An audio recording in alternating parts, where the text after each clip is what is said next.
I think that should be us ready to go. Thank you, Dot and Ali. That was such a treat. And thank you for having me. And good morning, everybody else.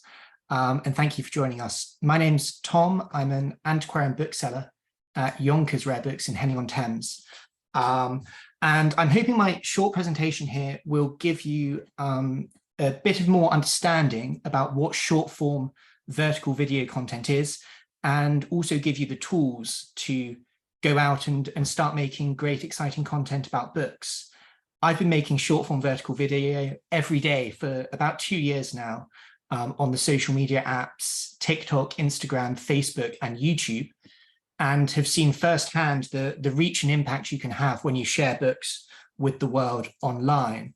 So in this talk, I'm going to quickly run over what this type of content is and what these new platforms are, why you might consider harnessing these powerful platforms and modes of communication.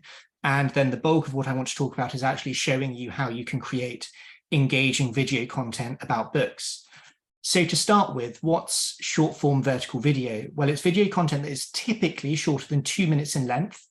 It appears full screen on your smartphone in a portrait aspect and is presented to viewers in a continuously scrolling feed of recommended videos. This content is uploaded and consumed on 4 main social networks. You've got TikTok, who pioneered this format, Instagram and Facebook, where these videos are referred to as Reels, and YouTube, where they are called Shorts. The main differences between these platforms, aside from demographic ones, are that TikToks can be up to 10 minutes in length, Reels on Facebook and Instagram are limited to 90 seconds, and YouTube Shorts are limited to 60 seconds. And this is one of the great advantages of making short form content, because the same piece of video, if it's 60 seconds long, for example, can allow you to build and reach audiences across 4 platforms at once. So how does this differ from traditional social media? Well, it's the delivery mechanism. Videos are recommended to you by simply placing them in front of you in a scrolling feed of videos. On traditional social networks, you become friends with people or follow them, and your feed is then filled with content produced by your mutual connections and people that you follow. And that's exactly what makes those networks social. But these aren't social networks. These are what you might call interest networks, which is to say they don't show you content that your friends post. They show you content that they think you will enjoy. And whether you've chosen to follow an account or not will have little bearing on whether they show you that content. And it's important to understand that this isn't like a recommended window of videos that appear when you log into the YouTube homepage. They're fed straight into your feed for you to watch or keep scrolling, watch or keep scrolling. Your enjoyment of a video is measured chiefly by your watch time, how much of a video you watch before scrolling on. This is called retention, and there'll be more on that later. So the main goal of these apps is to get better at recommending viewers videos that they will enjoy watching for longer. And that's really important to understand how you can make great videos on these platforms. And these recommendations are now happening on an absolutely massive scale. There are 1 billion active users on TikTok alone. So why might you consider using these platforms? Well, firstly, I think it's appropriate. The format is very well suited to talking about individual books and educating people about rare books. The second one is reach. You can reach incredibly large audiences from day one. And when you start doing this, I promise you, this will surprise you. And the third one is widening access. In this format, with this delivery mechanism, a lot of the obstacles that prevent access and exposure to this field are stripped away. So let's start with appropriateness. Vertical video is a great aspect for presenting rare books on camera. You, the book, B-roll of the book can fit really well into the portrait aspect, and you don't necessarily need anyone else to help you film. The short form element of it means that it can be fit around busy schedules. You can write, edit, film and post a short form video, one person working on it. You can do that in about 20 or 30 minutes. The only equipment you need is a smartphone, which you probably have already. And you can also repurpose existing content you've created, even written content like blog posts, and edit them down into a 90-second script. The 90-second limit, I find, is a really good time length for talking about or introducing a single book or item. You can think of it as a slightly expanded exhibition label or an edited down blog post. It could even be a clip taken from a longer video or podcast you've already created or featured on. And the next thing, of course, is the reach. Because these apps are focused on a viewer's interests and not who they follow or are friends with, you can reach a very large audience from day one without having any followers. And this is because the reach of your video is based on whether people are watching a large proportion of it and whether the app has similar people to recommend the video to. And as I'm going to show you now, there is a big pre-built audience on apps like TikTok for content about rare books. This chart here shows you the popularity of the hashtag rare books on the TikTok app. This covers the last 3 years, and just on this hashtag, you can see a huge growth in popularity and interest in this field. If you go beyond this hashtag and look at all rare book content for the past 18 months, videos about rare books on TikTok have been viewed over 250 million times. And that is in large part because these videos are opening up the world of rare books to new audiences. And this brings me to my third reason. The nature of the algorithm removes barriers to entry and widens access into this field. The very nature of interest-based recommendations means that the app will dispassionately speculate on people's interests and make informed recommendations of content areas they might be interested in.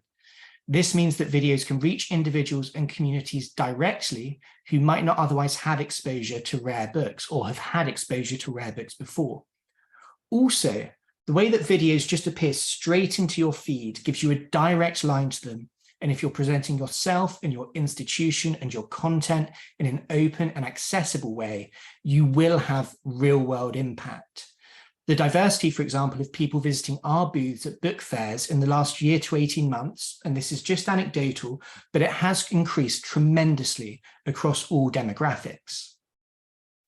So this is what I want you to be able to go away from this talk today with: how to create engaging short-form video about books. The main metric by which all of these platforms measure how much someone enjoys your video, as I mentioned before, is how long they watch it before swiping past to the next one. This is called retention. And retention in short form video is what collation is to books. It tells you pretty much all you need to know. So all of these stages that I'm going to talk about on the left need to be skewed in favor of retention to have success on these platforms. On the top right here, you can see a retention curve for a successful video that's been viewed nearly 7 million times. And the retention curve below it is a video that was a bit of a flop, where you can see that I've lost the majority of the audience in the first 10 seconds. So I hope I'm doing better than that today. So first up is scripting or planning these videos. When you're planning or thinking about scripting the video, the first thing you need to do is think about how you're going to engage the viewer and give them a reason to watch your video. As you can see from the retention curves I showed you on the previous slide that are repeated here, you don't have very long to do this. If it takes 30 seconds for a video to get interesting, then you will have lost most of the viewers already. This means no introductions, no scenic, slow-moving shots to open the video. Just get straight to the point and give the viewer a reason to watch your video. One of my first bookish jobs was interning at the Times Literary Supplement in London. And whenever somebody was writing for the paper for the first time, the old adage was delete their first paragraph, delete their last paragraph, and you've probably got a pretty good article. And the same can be applied to short video.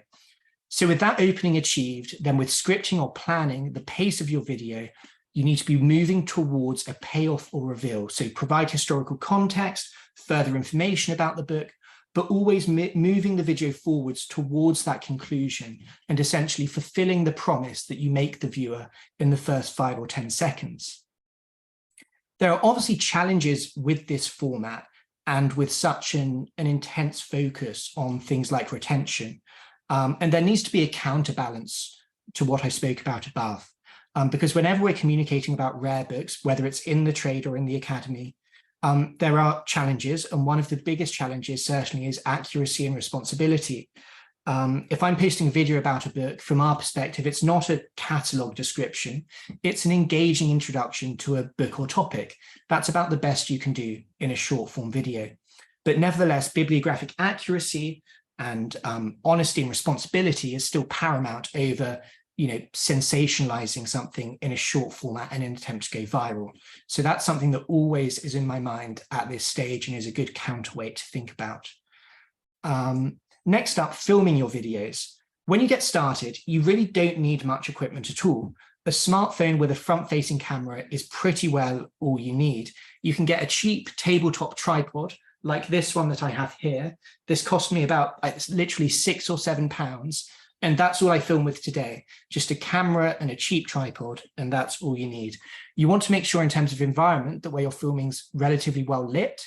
Again, you don't need equipment to do this. You can do it by facing towards a window or another light source. And you want to make sure there's not too much audio interference. I film my videos first thing in the morning before our shop opens to avoid this. And also you want to be cautious of your backdrop because you're sharing this video potentially with the world.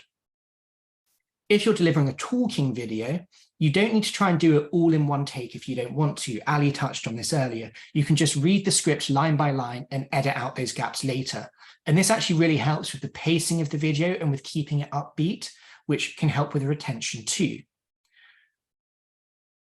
Similarly, when you're filming a talking video, you can film the A-roll or the talking first, and then film any additional close-up shots of the book or item you're discussing, which you can lay over the video in editing. This is particularly important, as has been touched on already, with fragile items that require careful handling and removes the need to maneuver them too much to show them on camera. And then the final point on setup is try to have your face, as you can see on the right-hand side here, in the top third of the screen and whatever you're showing in the middle. And that's because the bottom portion of your screen, as you can see on the right, will have your closed captions, your username, the video description, and so on. So it's sort of dead space. Editing your videos. You don't need to do this at first. I would make an exception for that and say you should always have captions. But to maximize the performance of your videos, you might want to do some level of editing. You can use the free tools that are available within the social media platforms themselves, or use free mobile apps like CapCut to trim down your videos, overlay B-roll, add other angles, that sort of thing. Like I said, strongly recommend adding captions to your videos. It makes your content more engaging, but more importantly, it makes it more accessible and easier to follow. And if you're adding captions on an app like TikTok, it will auto-translate it into whatever language the viewer is watching it in. And then compatibility. If your video is 90 seconds long, you can share it on TikTok, Instagram, and Facebook. If it's 60 seconds long, you can share it as a YouTube short as well without having to change or cut things. And you just want to remember when you're posting across apps, sometimes it will automatically download with a branded watermark, a TikTok or Instagram watermark, and you just want to remove those before posting the video. And last thing, once you've done all this hard work and put your video together, you want to get the most out of it. So here's a few tips that can help with that. One is to use hashtags in your video description. And you want to have two goals in mind when you're doing this. You want to accurately describe the video you've made, and you want to describe the audience that you're trying to reach. You might have made a video about a French book in an exhibition you're holding, so you can target with hashtags both the book and its subject matter, but also use hashtags popular in your area, or with events in your area, or with your university to try and bring the video in front of the right people. When we're making videos, we're sometimes trying to do it with a particular goal in mind. A bookseller might want to promote a book fair or a new catalogue. A library might be promoting a new initiative or an acquisition or an exhibition.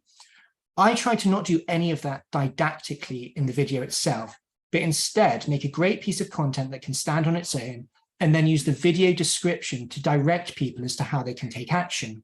So rather than starting the video by saying, next week our new exhibition is opening and this is a book from it, which isn't going to retain many viewers as an introduction, you can instead just go straight into the video and then as the first line of your description, come and see this book in our upcoming exhibition opening August 12th.